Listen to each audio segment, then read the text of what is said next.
All right, what's up guys? It's Will here with King's Cards. So today I have my $100 Fire King deck. So I decided to build this deck because I look around and I've seen on the Yugioh subreddit, I've seen the comments on YouTube on other creators' videos, and I understand that pretty much no one wants to spend $100 a piece on Wanteds, $50 for Black Witch, $100+ for Bonfire, and then post Phantom Nightmare, you have to worry about getting 2 copies of Promethean and Populous to go in the deck. And even though those are ultra rares, those are still going to have high price tags just because it's an ultra rare, and these are the most popular cards in the set. So I would expect to see a Cashier Fenrir effect with that ultra rare. With that card, I think those cards could probably I could see Promethean being a $50 to $60 card. But anyways, so this deck is a pure Fire King build. And this doesn't have any of the wanted stuff, no SPs, of course, because SP is still $125. So I'm going to show you what I did, how I built the deck, and kind of the concessions that you have to make to play this deck for under $100, because I know for a lot of people that might be their budget. But also, I just want to include that this is completely starting from scratch. This is if you had no Ash Blossoms, you have no Imperms, no Drolls, anything like that. You're starting from absolute scratch and you have no staples, then you could build this for $100. But if you have extra money laying around because you already have those staples within this $100 budget, I can show you some of the cards that I would go ahead and get first to help this deck out the most. So we'll just go ahead and take a look at the main deck first. So starting out with the Fire King monsters, I have triple copies of Ponix. Ponix is the best normal summon in the deck. You normal summon it, you go search a Fire King spell or trap, and then during the next standby phase, if that card was destroyed and sent to the graveyard, you add them from your graveyard to your hand. Really good play starter. It is your only true one card combo in the deck. Even though that combo really isn't that good, we can look at it at the end of the video and I'll show you. Then we have triple copies of Arvada. I really like Arvada as a card. I think this card going second is so undervalued just as a normal summon, because there's so many decks right now that if you just go normal summon Arvada into it, it just kind of makes them play so awkward. And also when you're going first, if you open Arvada, Fire Monster plus Sanctuary Island, you can just normal summon this and protect your plays. And I really do like that aspect of it. And I think that Arvada is also just another really good pop effect when you start to steam through your Kirans. Later into the game, getting into a grind, Arvada is also just a great card for that situation. Then I play triple Kiran. Kiran is the custom card for the deck. This card is absolutely insane. This card helps you dodge Imperms, Veilers, any other card that targets to try and remove it from the field or negate your monster's effects. You can just chain that. Your monster's effects will still resolve, get them sent to the grave, destroy them, and then bring him out onto the field, and he's a 2400 body. Also, his grave effect just comes up so much. There's a lot of technical play that you can do with Kiran where, I see a lot of people, if they're going second and they have they go Island effect to search, they'll pop the Kiran. If they already have a Fire and Grave, what they'll do is they'll go Kiran effect 1, Garunix effect 2, and then they're putting the Garunix on the field, and then they'll summon something else with the Kiran. But you can summon this a lot of the times, summon your Garunix off of this and then just apply pressure and pop cards unknowingly. Because if your opponent doesn't know that you have the Garunix in your hand, because say you already had it, and you search a Ponix or an Arvada, you can just summon the Garunix off of this, pop any card on the field that looks like it's going to be threatening to your Garunix, and then just continue your plays. And then next, kind of the little bit of a different thing that I do with this deck is that I play triple Garunix. The main reason that I play triple Garunix is that I kind of want to see this card in my hand at all times, because I have plenty of ways to pop my Fire King monsters, but I don't want this deck to be okay, well, activate Sanctuary, go place Island effect, I get ashed, and then I just can't play the game because I couldn't get into my Garunix. I didn't want that deck to be that way. And also, when you play triple Garunix, it makes this deck so good going second because it helps you weaponize the battle phase and use the battle phase in a way that a lot of decks aren't putting up Omni negations that say negate the activation so then they can use it in the damage step. So it's really important to play triple of this, I feel because I think one of the most broken things that this deck does is just say go to battle. So triple Garunix really helps out with that a lot. And then I play kind of standard, the 1 copy of Barong. If you really play this deck and get to know the deck really well, you can just recycle this card over and over again with Arvadas, bring it back, and it'll pop itself in the end phase, bring it back with Kirans, and then pop it with Skyburns and Circles. So you only need one of that. And then kind of like the one weird card that I play that I don't see a lot of people playing is Rangbali. So I'll go ahead and let it out because it does have to do with this, is that I'm going to a case tournament. It is tomorrow, because I'm filming this on a Friday. It's on a Saturday. It's at Dabbers Gaming Cafe. It is a case tournament for Maze of Millennia. And as of right now, we don't have Phantom Nightmare, so the like broken fire cards like Populous and Promethean have not come out yet, but Maze of Millennia has come out, and then Rollback is live, and that makes, in my opinion, I think that Labyrinth is the deck to beat at that case event. So Labyrinth is an inexpensive deck as well. It is a little bit higher budget than your like normal like budget deck, so to say, but I think with Rollback being out now and that deck being like pretty like easily accessible, and people have had time to get those cards, I would expect that deck to be very popular, and that's kind of the only reason that I'm playing this. So, and Rungball is just like an amazing little card against Labyrinth. Just to put this on the field, if you can have like Arvada and Rungbali at the same time, which I've done before, it's not very hard to get to. You can just play like this super simple control deck where you're just constantly negating monster effects and then spell and trap effects, slow the game down to your pace that you want it to be, and then just OTK. So I did play the Rungbali. So that's it for the Fire King monsters. Get into the spells and traps. Triple Sanctuary. I don't think Island is really that good of a card without Sanctuary because it leaves your field so prone to mass destruction, so that really the only time that I think that Island is good is when you see it with Sanctuary. And then kind of on the same topic, Double Island, excuse me. I was playing Triple Island for a minute because I did just want to see this card as often as possible because it helps you lose to draw less if your first like search is Island Pop, go search Garunix. But I went ahead and cut down on that because I was bricking on it a little bit too much, and I didn't want to see Island that often. So I just cut it down to these. I think 5 is just fine. And also with the Ponic searches, you'll see that card as much as you want to. And then I played 1 copy of Skyburn. So I will say a lot of people are kind of up and down on this card. I think this card is a one of because I don't think you really ever want to like open this card. I think like the Fire King spells and traps that aren't Island or Sanctuary, I think you just want to have those cards available to be searched as utility pieces most of the time. Now, Skyburn is good against Labyrinth, but I don't want to have to put myself to where, like, there are those hands where you open just 1 Fire King monster and then Skyburn plus that, and it's like, well, that just doesn't feel very good. And then I played 1 copy of Circle. Circle was absolutely amazing. Your turn 2 and beyond. This card just, like, is such an incredible way to trigger your Garunix in the graveyard, and then also bring another monster back from your grave and then destroy a monster on your field. I think this card, like in the late game situation, is like a +2 on its own just because of destruction, special summon from grave, bring the Garunix back. This card's absolutely phenomenal, but I decided to go ahead and play this instead of playing the Skyburn, and it's done very, very well for me. So that is it for the Fire King engine. And then just kind of like, I played Pot of Prosperity. And this is kind of like the last engine piece, so to say. So a lot of people have gone towards playing the supplementary engines with this deck to help it out a lot, and I think you could do that in a sub $100 version. It's very easy to do. But I think that Prospia is the best card to play for the case tournament that I am going to tomorrow, because like I said, Labyrinth is going to be what I think is going to be the most popular deck in the room. So I don't want to play Nadir Servants, go search a Maximus, and then just let my opponent dump NTS plus Garura because they're playing Labyrinth and they only have like 5 cards in their extra deck that actually matter. So I just wanted to play this card just to have like, I didn't want to get blown out by my own cards and then giving my opponent a +1 destruction on my field.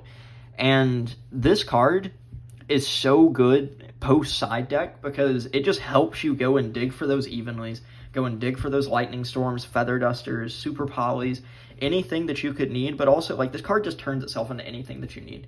And that's why I think that Prospia is a little bit better than the Dogmatica package. The Tri-Brigade variant of this deck, I tested it for a good minute, and I just didn't like it that much because I thought that the Tri-Brigades add more bricks to a deck that already has like a slight bit of consistency problem when you don't have the wanted engine. So I think this card is just serviceable. It's just fine, and it's worked very, very well for me since I have begun testing that. Then for the non-engine, I think this is probably one of the most broken things that this deck can do, is just play a ton of non-engine. So I have triple Droll. So the only hand trap that I wanted to play that didn't just like straight respect Labyrinth was Droll. I think this card is super, super powerful in the format. Going into the other Fire deck, or the Fire King deck, this card is just absolutely incredible in that matchup, especially if they're playing the little small Snake Eyes package that I've seen a lot of people go into, with the 1 Ash and then Flamber's Dragon. This card is just so good against that. And then this card also, like, Mana Diem still exists, and you don't want to just get cooked by that deck for no reason because you lost the die roll and you just never saw Droll. So I think this card is super important to play right now. And then Triple Ash, this is the most generic hand trap in the game. It is a fire, which is especially good for this deck because you can pop it with Island, go grab Garunix, summon Garunix. And I don't think there's really much else to say about Ash. I think it's just like a decent card in the format right now. Like post-Phantom Nightmare, I think people have started discussing really how good is Ash post-Phantom Nightmare, but we're not there yet, so I'm still playing it. Triple Talents. So hand traps are really popular right now, and I don't think that breakers are truly that good. I think against Rescue Ace, I think breakers are fine now because they don't have the Isolde combo into the Baron, so the Talents is just fine in the main deck because so many people are on hand traps.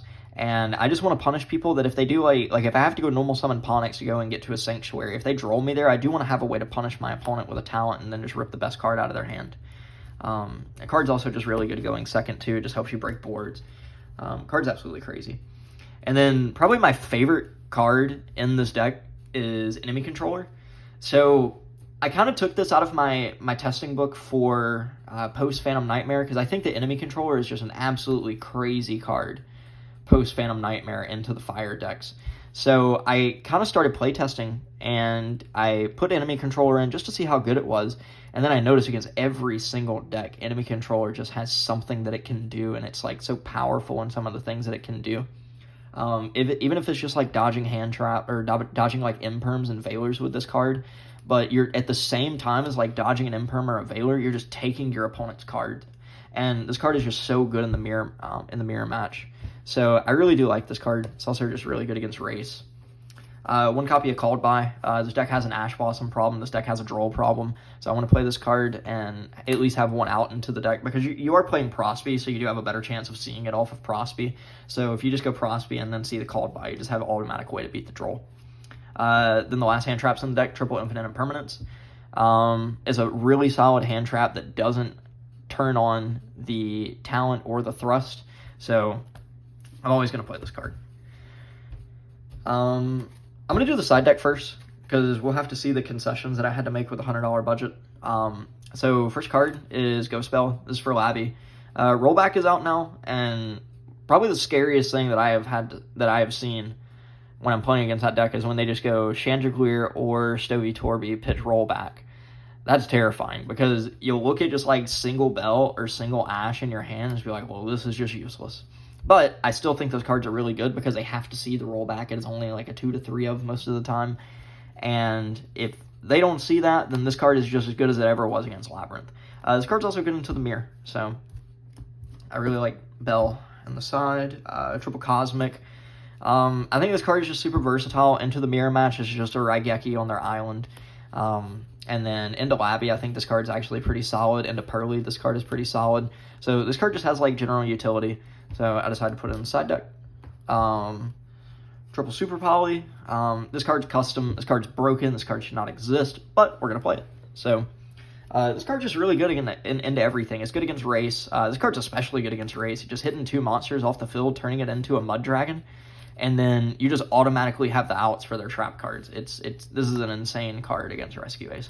Against Labby, this card's almost an FTK if you can get it to resolve. You just need to get them to play into it. That's the only thing with this card is that you got to get your opponents to play into this card. Really good players, sometimes they will not play into this, but right now it's kind of unexpected until post-Phantom Nightmare and everybody's expecting it. Double Lightning Storm and 1 Feather Duster. So, like I said, Race kind of has a little bit of a weakness right now because that deck just kind of straight loses to like mass removal at one time because they really don't have access to Omni Negations anymore. And I think, well, I will say, sometimes people are playing the Jet Synchron in the main deck to go and make Borreload Savage Dragon, so don't let me say that they never have access into Omni Negations, but I think these cards are still super good. This card's really good against Labby, and then you're playing Prosby, so you're digging for these cards super deep, just to help you see them more. And then triple copies of Evenly. This card is, I think this card is the best against the mirror. You can just kind of like break down an entire Fire King player's board, and if they don't play around this card post side deck, it's just going to blow them out of the water. This card's also good against Labby, so I really like Evenly and the flexibility that it offers. Okay, so we're going to go ahead and get into the extra deck. So this part of the deck is kind of where I had to make concessions, but I think this is the easiest part of the deck to make concessions towards with the budget, just because I don't think the extra deck is super, super important for what this deck is trying to accomplish. You'll go into certain cards, but we'll go ahead and look at it. So one copy of Link Karibo. You're making this card most of the time because it's how you can you can put this card on the field when it underneath the Sunlight Wolf, add fires back. Putting this in the graveyard just means that your Ponix is just never going to lose to targeting cards like for the rest of the game unless they're able to get rid of this, but it's just a pesky little card. One copy of Almirage. I wanted to be able to turn my Droll and my Bell into a fire monster to make my Sanctuary Island a little better if those hand traps were the only monsters that I opened. Then we have the one copy of Hida. And then we'll go ahead and pull the Dark out. And then one copy of Dark. So these are the Charmers. Heat is absolutely insane right now in the format. Dark comes up too against Labby a good bit. It also comes up in the mirror. You can like take their Diabell Star out of the grave and then just keep extending. But the Charmer is just absolutely insane as extenders. So those two, and then I played one copy of Pit Knight early. This was just another card that was kind of put in as like filler, so to say, because we just had to, like, the budget was super, super tight. This card's come up like once or twice for me, just making this with a Heat Soul pointing down to it. Sunlight Wolf. This card's absolutely necessary for the deck. It's just your recursion from the graveyard, and then it's your way to get into Heat Soul. One copy of Nightmare Phoenix. This is another concession that we had to make, but I think this card's fine. You know, it's a fire type, so you can, like, if this gets destroyed, you can bring the Garunix out, and then it pops back row, so it's not, like, awful. Then I played one copy of Fairjet. I think this card's also pretty mandatory as well, because it helps you with, like, the clunkier type hands get, like, when you open multiples of, like, Ponixes and Arvadas, it helps you get those out of the hand, and then, like, fix your board state, and then when this is sent to the graveyard, you can kind of sculpt your hands as well. Then I play one copy of Nightmare Unicorn. This is our budget form of SP. I know it's nowhere near as good as SP, but it's what we got, you know? SP costs more than this entire deck plus $25. So if this is much cheaper, this is what we're going to play. Heat Soul. You make this card a lot. Like, you make this card a lot. I think one of my main, like, first turn combos that I'm always trying to go for is just, like, Heat Soul Pass. So that's really strong. And then one copy of Shurig. This is the Link 4 I chose to play. I don't think this card is, like, bad by any stretch of the imagination, but your Link 4s never really came up that much to begin with. But I think this one's a good one because I wanted my Link 4s to do a little bit more than OTK, because this deck already has a pretty easy time OTKing. So I wanted, like, some non-targeting removal coming out of the extra deck, and then also, like, if by somehow your Fire King monsters get banished and this is sent to the grave, you can just go search for a Ponix. Then I played one copy of Ding, and then one copy of Garura for the XZs. This card doesn't really come up as much as people say it is. I think it is kind of like an auto-include because it is like a dark hole during your opponent's turn, so to say. I don't really set that combo up that much. I just prioritize Arvada most of the time. But this card is really good, like on the clapback. You can just kind of make this and then pop it with Island, go search for a Garunix, and then 1-2, you got 3 big bodies on the field. Ding, non-targeting removal. That card's also really good. Then for the super poly targets, Mud Dragon and Garura. I don't think we really need to talk about these too much. The only thing I will say is that I didn't want to play too many super poly targets just because I think these cover everything that I want them to, and they're just fine. So that is it for the main side and extra.